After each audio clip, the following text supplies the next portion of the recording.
now entering the Horror Sanctum.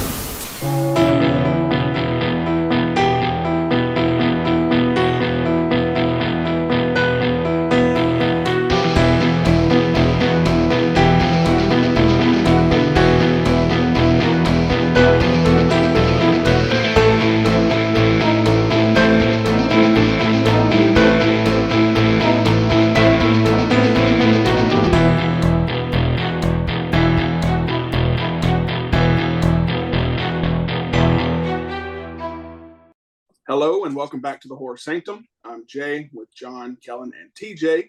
And today we're also joined this week by independent filmmaker, writer, musician, and my pal, Mr. Nash Hulse. Nash, welcome to the Sanctum. Hello, how are y'all doing? Good, good. Thanks Good. for coming Welcome on. Absolutely, absolutely. It's a pleasure. So I met you through some music circles. I had booked your band, Ivory Picture Store, at the Crying Wolf. I think that might be the only time we really connected on a show, but we saw each other again last year at the Full Moon Horror and Tattoo Festival. Talked about how much we both love horror, and I consider us friends. Yes. So we both love horror, so that's why we brought you on today. So before we get into your film pick for this episode, why don't you tell everybody just a little bit about yourself? Well, yeah, like you said, I love horror a whole lot, and film in general, pretty much all genres. My earliest memories are when I was literally 6. I always gotta tell this story briefly just because I think it's bizarre that I was like 6 years old and my mom was showing me films like this. But my earliest memories of movies are films like Tremors, from that to Teenage Mutant Ninja Turtles and Wizard of Oz and whatnot. So, and it was weird. I think for my whole life, I pretty much didn't really think of directing. Really, it was more. I think at that age, I kind of played dress up a lot, so it was more acting. I kind of liked that kind of stuff. And then as I got a little older, though, when I entered high school, that's when I started really getting into directing and whatnot. I started doing my first short films then, and out of nowhere, I think, let's see, I was 20 years old. I was playing in a metal band at the time out of Scottsville, Kentucky, of all places. And out of nowhere, I was on lunch break at the mall, and I saw that Tom Savini had a digital film program in Menneson, Pennsylvania, and I was reading in Fangoria magazine at a bookstore. And I said, this was June, I believe. And I said, I told my mom at the time, I was like, I want to be in there for fall semester. And everyone's like, can't happen. And sure enough, I applied for the scholarship and ended up winning the scholarship to go. It was really wild. I'll try to keep this brief, but it is interesting. The way they did it, I was watching From Dusk Till Dawn at the time with the fam. And I got a package in the mail that was a DVD, and it said, please insert this DVD for a special message. And it was Tom Savini himself telling me that I had won the scholarship, which was real wild. So yeah. It was so weird looking at him through a TV screen for the first time, talking to me. And then, I went to the film school. It was a 16-month program. After I graduated, I got to work with him personally there, which was really cool for about 4 days. It was really surreal. And then I moved to New England, played in several metal bands up there and did a bunch of music videos for them. Shot a short film. And then, honestly, not too much long, of course, I met my wife, Dakota, who obviously, as you know, sang an Ivory Picture Story. Met her in Connecticut there, and we moved down. And of course, now we're in Nashville. So try to keep that paraphrased as best as possible. It worked great. Hi, Dakota. I know you're listening. We'll have you on sometime as well. So with all our guests, we let them pick which movie they want to talk about. You gave us a couple of choices, and we went with 1977's Death Game, which was directed by Peter S. Traynor, which is the tale of two women who seduce and then torment a businessman in his swanky San Francisco home. If you're listening, that synopsis could sound a little familiar to you. Eli Roth and the original ladies from the original film and the director remade it in 2015, I think. It's called Knock Knock. Starred this little unknown actor at the time, Keanu Reeves, and Ana de Armas. Yes. And actually, This was the first time I'd ever actually seen this film. Awesome. I'd heard of it. I didn't realize that this film itself was a remake of a 1973 film called Little Miss Innocence. Yep. And it's actually included on the Blu-ray that's currently out that I bought on Amazon, which is not cheap. It's like $35 right now. So That's where I got mine. yeah. Yeah. So I kind of fast forward watched through the 73 version, but kind of got the gist of it. That one's a lot more softcore porny. Yeah, from what I haven't watched it yet, but yeah, I've heard about that. Yeah, and it's not nearly as horror-ish. So I was glad that this version definitely kind of took it more to the horror that was just kind of hinted at in the original. I there's so much debate about what is horror, what is exploitation, what is sexploitation, what is the thing that you're exploiting, and it's a fine line between, and it's up to taste, what certain people call horror, what people call exploitation. There is a cross section of the two. I see where this can kind of land in both worlds, but I would probably label this more of an exploitation film, 70s exploitation, than I would call it straight up horror. I haven't seen the remake, but I imagine Eli Roth, with his career, probably leaned more into being a remake of this version and leaning more into the horror psychological side, which some of y'all can speak more to. Yeah, I didn't love the film personally, but it's personal taste. I liked some of the idea that these two seemingly innocuous, harmless young,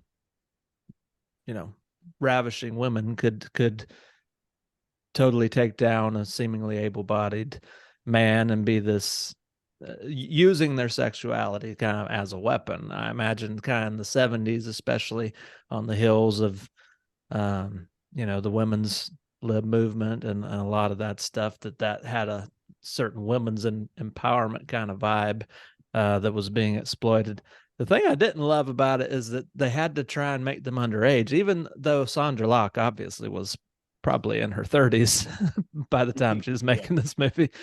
But again, that is just a hallmark of exploitation, is you gotta, what's the thing that's gonna make this just a little extra weird, that we can explore. Yeah. Yeah. I'm sorry, go ahead. No, go ahead.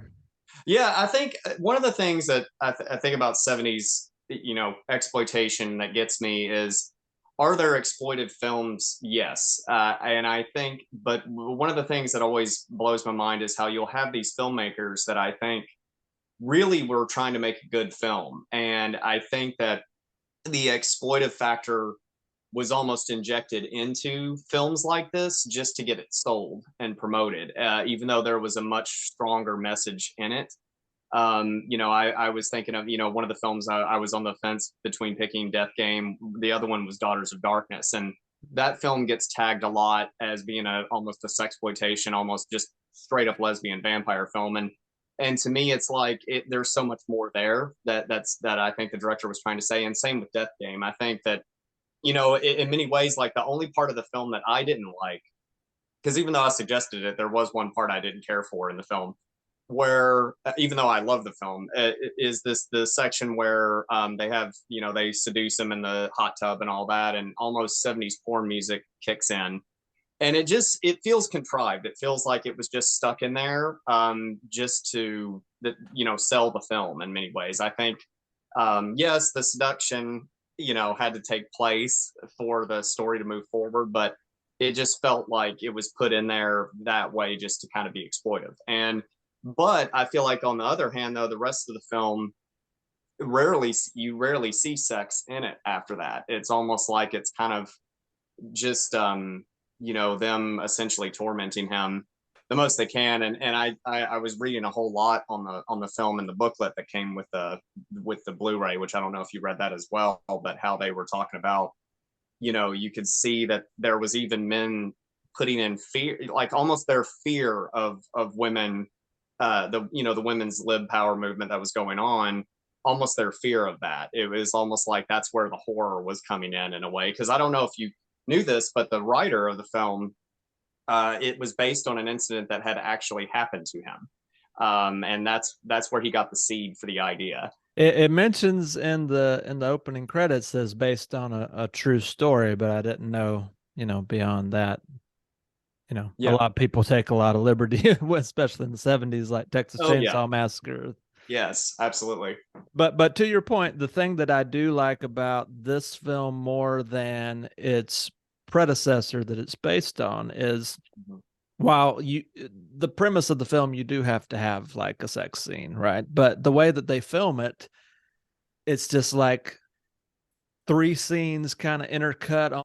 But yeah, I think the whole sex scene was tasteful, even though it did make my head hurt a little bit the way it was shot. So, Nash, what makes this one of your movies and one of your choices for, I'm going to go on a horror podcast, this is a film I want to talk about?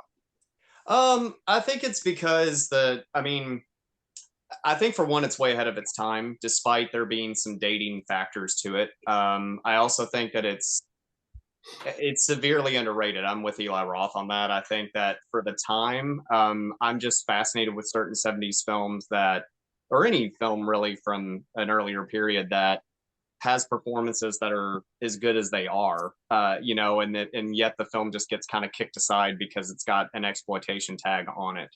I'm a big fan of like just underground filmmakers, ones that kind of went against the grain and maybe not a lot of people knew about, but yeah, I think the film was way ahead of its time, and it just, for some reason, it just stuck with me, and actually me and Dakota both. It's actually one of me and Dakota's favorite movies together.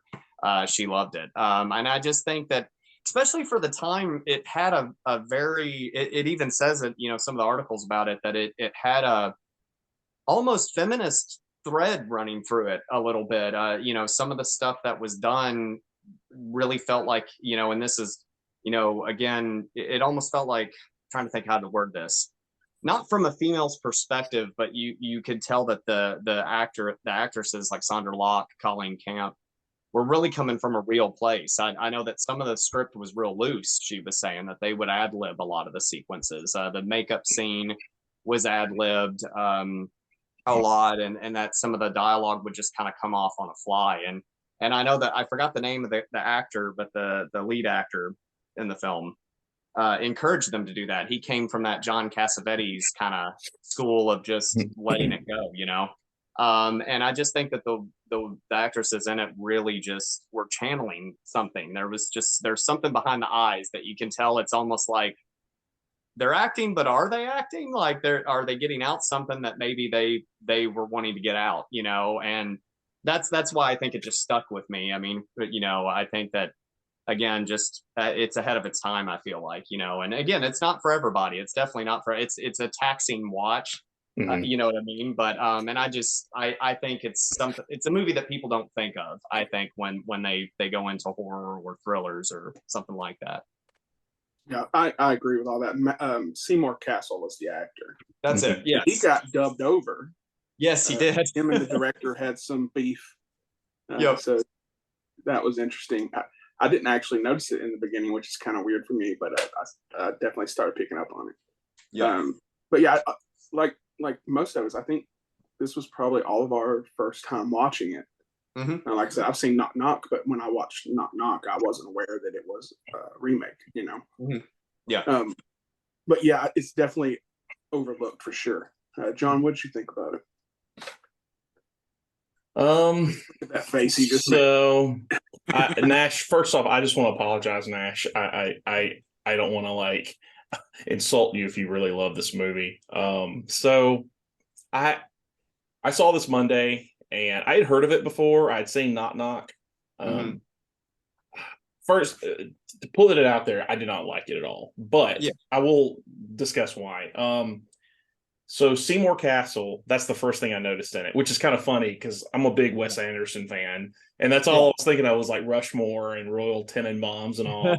Yeah. And right when it starts on him and his wife playing what is like croquet, you hear the voice, and it was like a wide shot. And I'm like, well, that's not Seymour Castle. Like I knew his voice. Yeah. So, and then I was like, okay, it's dubbed. So they had an argument. I figured that out pretty quickly. But I think they did the best they could with the dub. I know that's a hard thing to do. Italian movies do it all the time. You do the best you can, and sometimes shit happens, and you just got to work with what you're getting. My big thing about the movie is, I think there's some ingredients in the movie that can work. I think that some of the ideas they toy with work. I just don't think the execution is something I personally don't like the execution of it. Watching this movie reminded me, oddly enough, of a movie that I used to like as a kid called Extremities with Farrah Fawcett. It's like a thriller, and the premise is like a guy attacks her and then later knocks on her door, comes in her home, kind of forces himself on her to cook and almost rape her. She turns the tables on him, ties him up, tortures him, contemplates calling the cops. Her friends come, and it's this whole thing of when you're pushed into trauma, what does trauma do to you? Do you go past the extreme? Do you become like, what is that relationship with like the attacker and the attackee, and how that dynamic changes, and what you choose to do as a human being in the moments when that flips?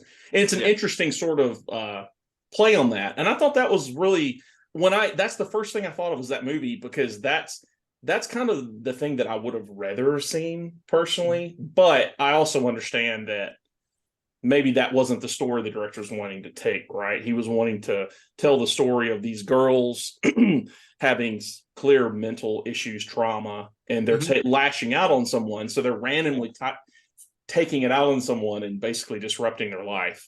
The hard thing about this movie is this just, I didn't find myself really, and maybe this is the point, right? I didn't find myself rooting for anyone, which, not that you're always supposed to in exploitation films, but, Seymour Castle, he sleeps with the girls, he's seduced by them. His wife is going to visit their child having surgery. And then like the girls are crazy. And, I was kind of like, I didn't like them, but I didn't hate them. But then when they murder the poor delivery boy, I'm like, oh my God, like there's just no redeeming factor here. Right. And I'm like, what the hell? And then they kill the cat. So I don't know. I as far as the actresses go, Colleen Camp, known for Wayne's World, known for things like that, a lot of 80s movies. She was okay. Sandra Locke, I think, did a better job. Sandra Locke, actually, oddly enough, from Shelbyville, Tennessee. She went to MTSU. Most known for Clint Eastwood. That's her. Everyone, the Eastwood films, like Any Which Way You Can. What is it? Every Which Way But Loose. The Gauntlet. Like that was kind of like in the 70s, her and Clint Eastwood. It was kind of like Burt Reynolds and Sally Field, or Brad and Angelina. Like that was like they were tied to the hip, right? Yeah. So it was kind of weird seeing her in this. Like I didn't know she was in this movie. So when I see her, I'm like, what the hell is Sandra Locke doing in this movie? But I think that she does portray crazy a little better than Colleen Camp. I think that she's very believable in her eyes and how vicious she is. Like I really believe that this girl, if she came in my house, she would try to kill me. Yeah, the courtroom scene was terrifying. Brilliant, I feel like the whole Judge and Jury scene, I think, is where she shines in that, for sure. Yeah, and I do agree about the hot tub scene. It's just to sell. It's selling sex, right? I just, like I said, I think for me, like the dubbing was hard to ignore. I know they couldn't help it, but it was hard to ignore. The transitions and the way that they transitioned in the shots, I didn't like that. It was a little odd. The biggest thing for me was that music, and maybe that was the point. That damn song, I was like, oh my gosh, that song, that I was like, oh my God. It was like, and maybe that was like, thinking about it, it's always good, I think, to watch a film, think about it for a while, let it sort of simmer, and then Yep. gather your thoughts. Because I think sometimes if you give an immediate reaction, you're not really giving your true feelings on it. You're sort of giving immediate reactions. You have to let it simmer, right? Yeah. I think simmering on this, I'm a little more forgiving on it now. Probably, I'm thinking about it. I'm a little more forgiving on it because I kind of see some of the things they were doing. Yeah. It's oddly enough kind of hilarious at the end when the two girls get run over. I don't know if that was intentionally comedy or just shit happens. Yeah. I think it was tacked on by the studios because they didn't like that the villains got away, which is so of the time, you know. Right. And if I can kind of like comment for a Sure, second, sure. cool. It's like I think, and again, the film isn't for everybody. I think that one of the things the film does too. I mean, I know my wife and I talked about this when we saw it. Was the lighting is insane. I love how they use things in the house to Mhm. light the scene, like when they knock the aquarium over, and that's what lights the room up green. Right. You know, but I think again, it's one of those things where, you know, you commented on how you didn't really know who to root for. You know, I think that's a thing of that era that they just don't do anymore. Yeah. You nowadays you have a clear cut good guy and a clear cut bad guy, and it's kind of back then. I felt like there were movies that just you left the theater going. It was the year, you know, it was the era of anti-heroes almost. I feel like in many ways the country even at the time, it's very reflective of the time because at the time, guys, that the film came out and I think it was shot way earlier than 77, but I think it was released in 77, and it's funny, you can just see so much I don't want to say pessimism, but it's just there, like you said, you really don't know who to root for. There are no real clear cut bad guys or good guys in the movie. And I think maybe for me, maybe that's why films like that really strike me when I watch them now, because I'm like, man, that's another thing too, is like, not to keep going, but No.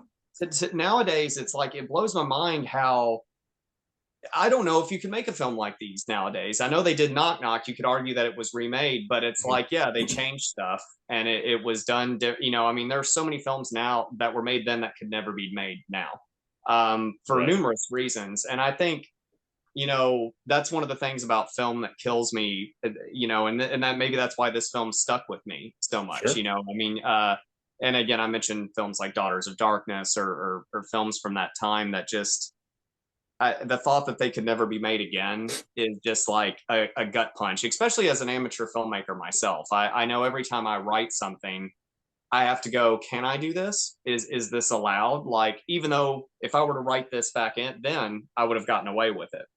You know what I mean? And I think that when I look at a film like that, again, dude, by the way, no apology needed. Again, everyone, you know, can like what they want to like. I mean, I'm also a huge Jack Hill fan. I love The Big Dollhouse. I love all those old even Women in Cages films. Even though, again, it blows my mind though. Again, you really watch those movies. Again, may not be for everybody, but they're actually really well acted. They're well put together, and you can tell there's a director that was just trying to make a good film, but he was stuck in this pocket, this genre. And I think that.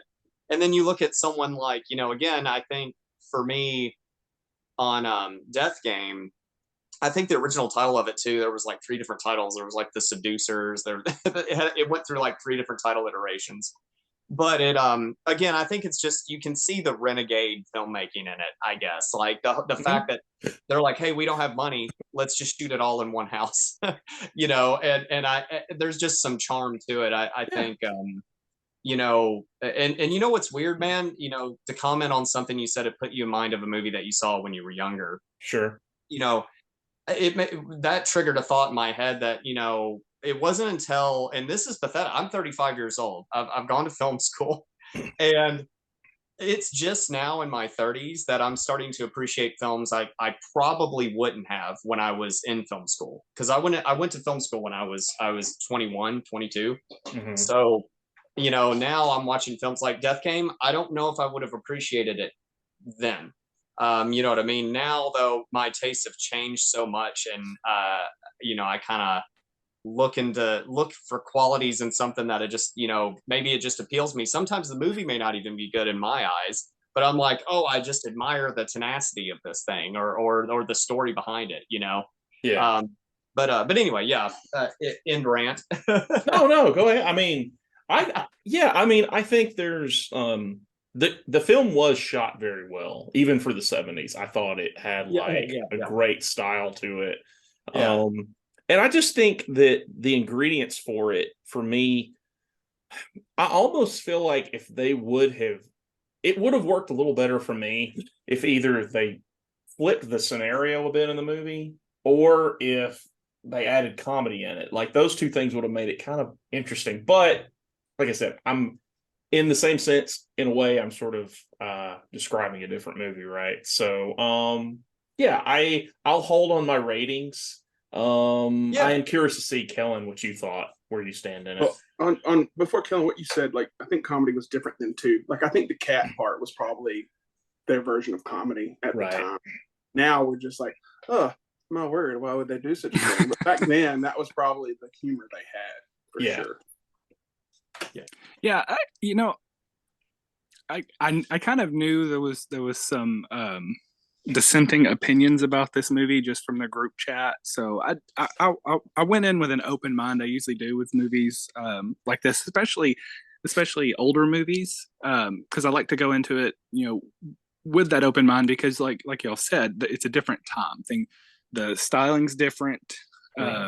The progression of movies is different. The way they shoot the scenes is different. So I didn't hate this movie. The opening scene, them playing, croquet, obviously overdubbed. That didn't take anything away from me as the movie went on. I was more into taking in the visuals, trying to get the music out of my head, which was an interesting thing. So when I was the first 30 minutes of this movie, I hated the soundtrack. I hated it. I was like, this doesn't fit. I was like, what are they trying to do? And I found myself as the movie went on, as the female characters, Donna and Jackson, started devolving into their insanity, their trauma-induced psychosis, or whatever you want to call it, that fun kind of lighthearted music at a certain point starts to become creepy. Even that song that opens the movie, that's basically kids singing in it, and it sounds almost joyful, not like you're getting ready to go into a horror suspense movie. And most of the music in it is very kind of almost upbeat for what they're portraying. But like I said, there's a point in the movie where it started to become kind of like Nightmare on Elm Street, with the 1, 2, Freddy's coming.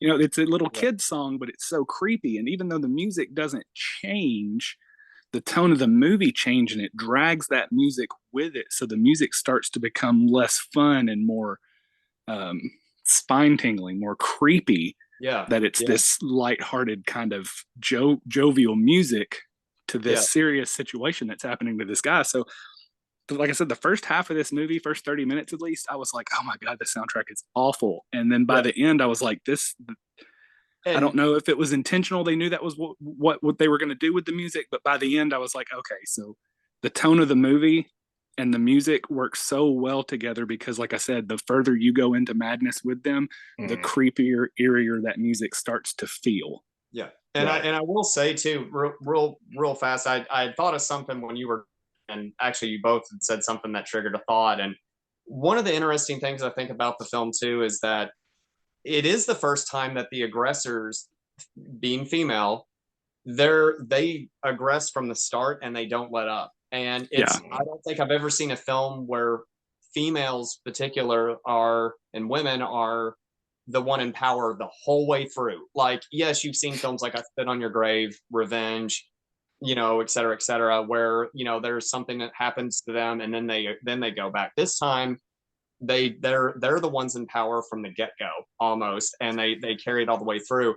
And I think that, and I hope this is okay to say, but it's like, I always feel like, and I've talked to my wife about this, so I'm assuming it's okay to say, but I've been like, the women audience, female audience, whatever gender, don't have a character they can root for sometimes, or even if they're, and I know this case, they're bad people, they're insane, but it's almost, we root for Jason or whatever, there's a ton of those, but you don't see, or Freddy or whoever, but you don't see a lot of women that are the ones that start it from the get-go. And then to comment on the music, I think one of the things that might turn people off about the movie is not just the music, but it's got a very almost staccato editing style. It's not smooth at all. It's jagged, and it almost feels, in some ways, for me, it's like, did someone that was insane edit this film? Like, did the women themselves edit this? Did they put it together? And same with that song.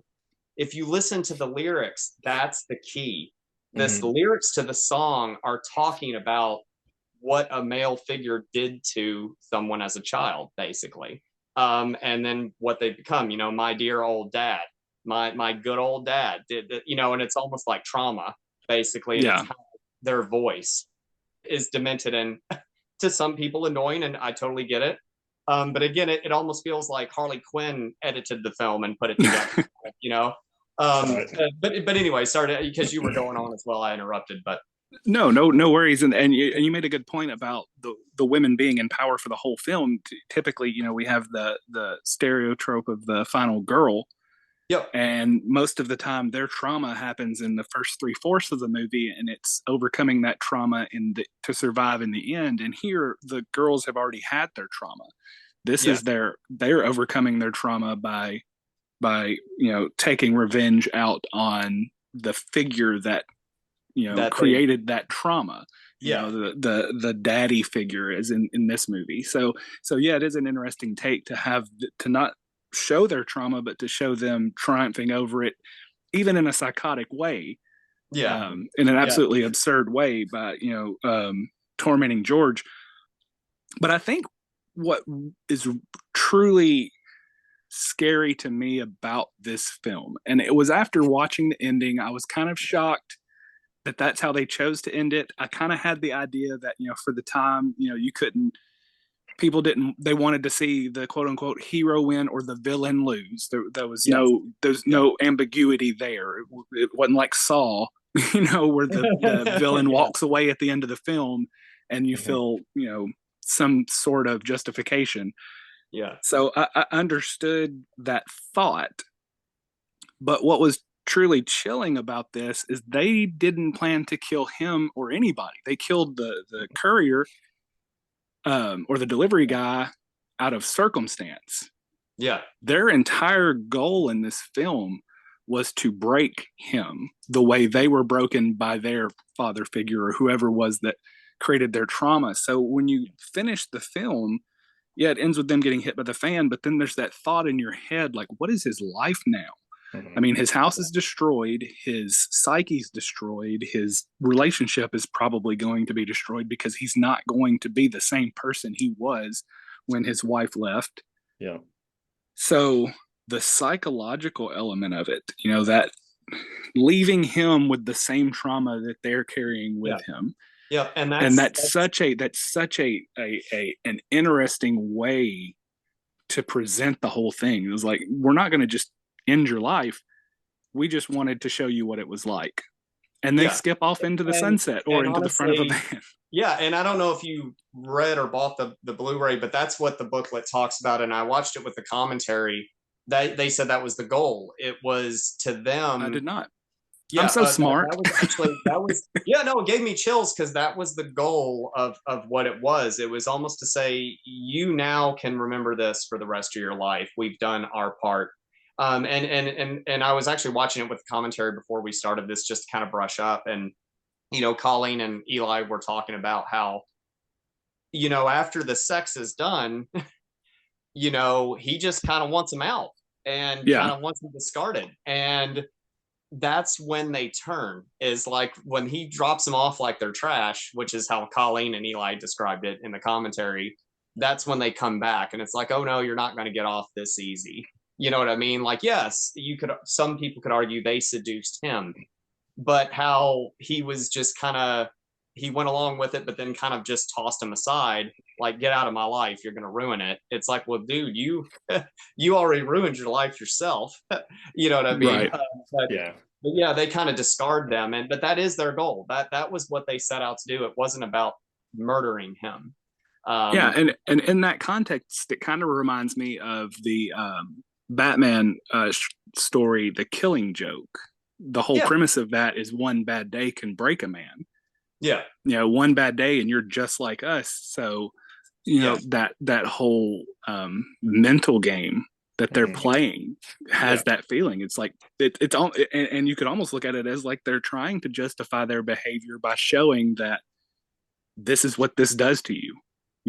Think you think every life is great, everything's fine, but all it takes is somebody coming into your life and breaking you to absolutely destroy your perfect world, your beautiful house, your perfect wife, your perfect family. I mean, even though the son is sick, the movie starts off and it just he scoops her up and goes and takes her inside to make. I mean, he on the surface he has everything that he could want.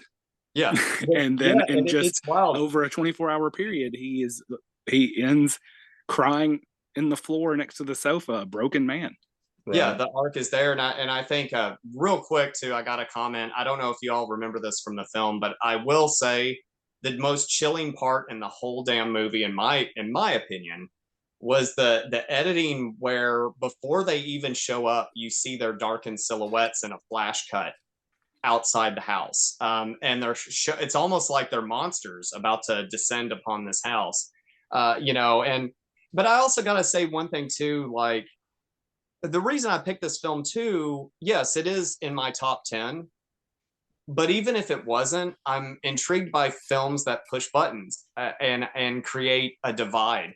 And I think this film very much does. I mean, that's why, I know I made say, oh, no apology needed, but for real, it's like, I like how this divided us on this talk as well. It created a divide where half didn't really get it or didn't like it. Wasn't for them. The other half liked it. And I just like films that generate that kind of dichotomy. Yes, a dichotomy where you said, I think you said something about the chat that you said people were, there was already kind of a divide. Which happens quite a bit with some of the more obscure or older movies that we pick. Yeah, and I like that. I mean, it's just like another film, and again, we won't go into other films, but I mean, one I almost picked was a very divided title for people, which is Blood for Dracula. That film gets tagged almost as softcore porn. Some people call it exploitation. Some people call it a horror film. Some people call it a comedy. I just find it really, the fact that this film was made, and by this I mean Death Game, this film was made so long ago, and it's still getting, when it is Saw, it's getting talked about and discussed. I mean, I remember when we finished watching it, my wife and I both, Dakota and I both were just kind of like, we had to talk about it. It was just kind of like it created a and then I will say too, commenting earlier, saying like sometimes you got to let a film marinate, or sometimes you got to like kind of think about it for a little bit. When I watched it a second time, I started picking up on even more stuff I didn't catch.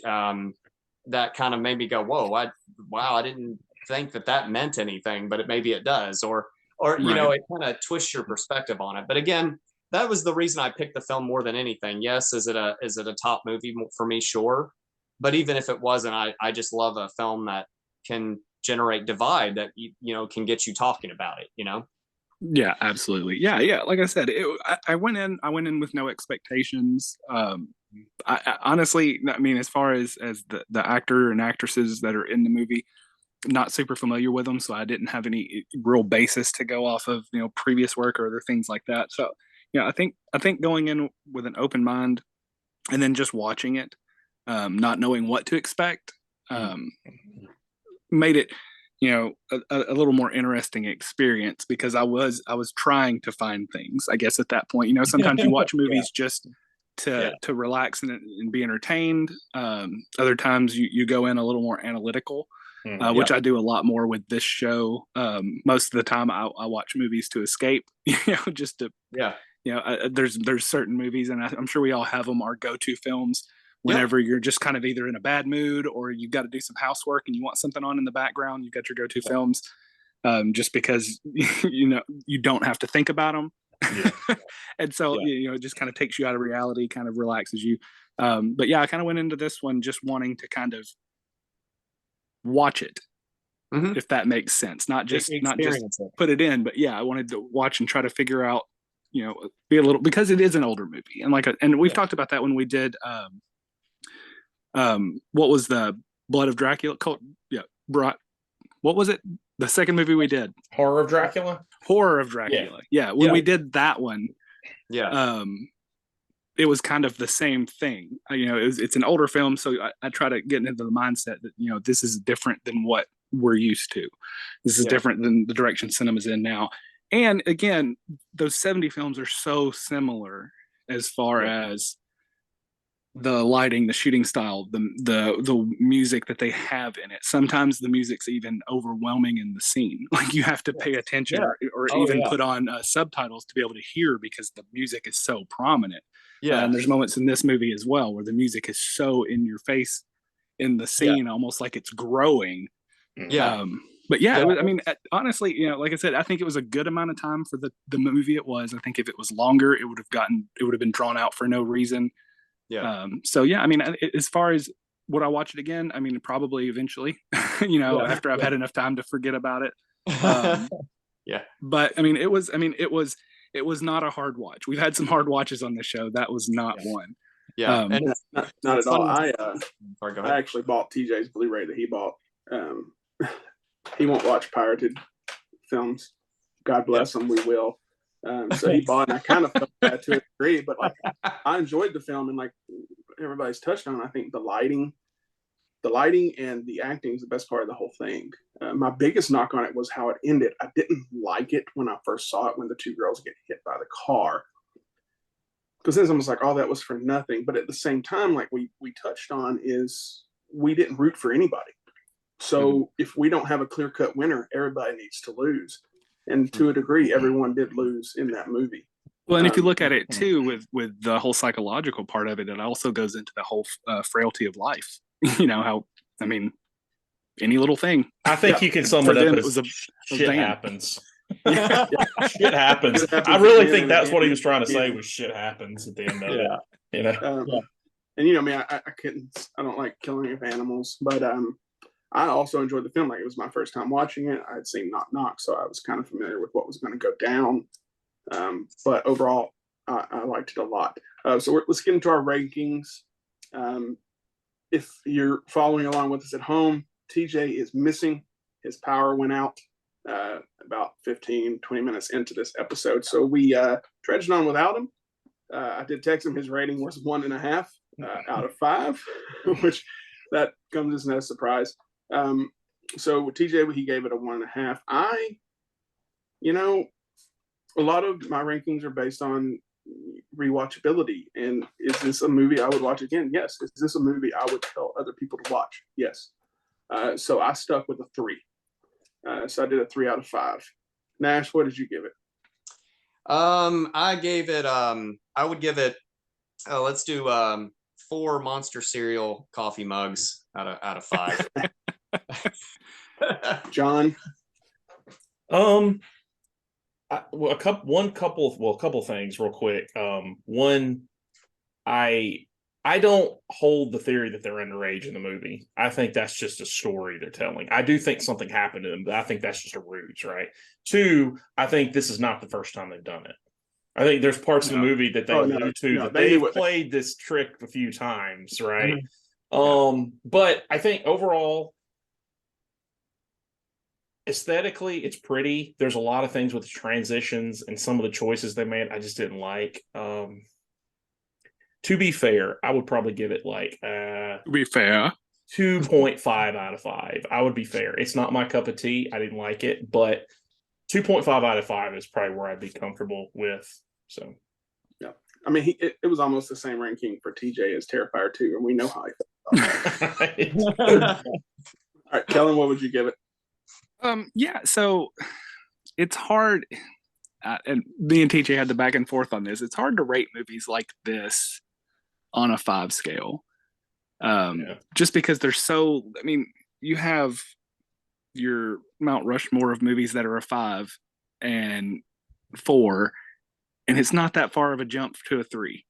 So I look at 3 as kind of like, your general. That's a good movie. Mhm. So as far as this, I would have to lean with John, but not for the same reason. I didn't have the same reservations about it. It just, I feel like there's room for other movies ahead of it. So I think, a solid 2.5, it's a good watchable movie. Definitely leaves stuff to be desired, but I would have to give it a 2.5. Fair. That gives us like a average of 2.7 rounded up. We're gonna call it a 3. So 3 for Death Game. Go watch Knock Knock after this, you guys, if you haven't seen it. I want to watch it again just so I can compare. But there you have it. We're not going to do kills because technically only one person really died that we are aware of in the film. So we'll skip that part for now. So that's going to do it for this episode. Nash, thank you so much for coming on, hanging out with us. We will definitely have you on again. Be sure to subscribe to our YouTube channel, subscribe to wherever you're listening to this podcast. Follow us on Instagram. We post some pretty cool things on there, I think.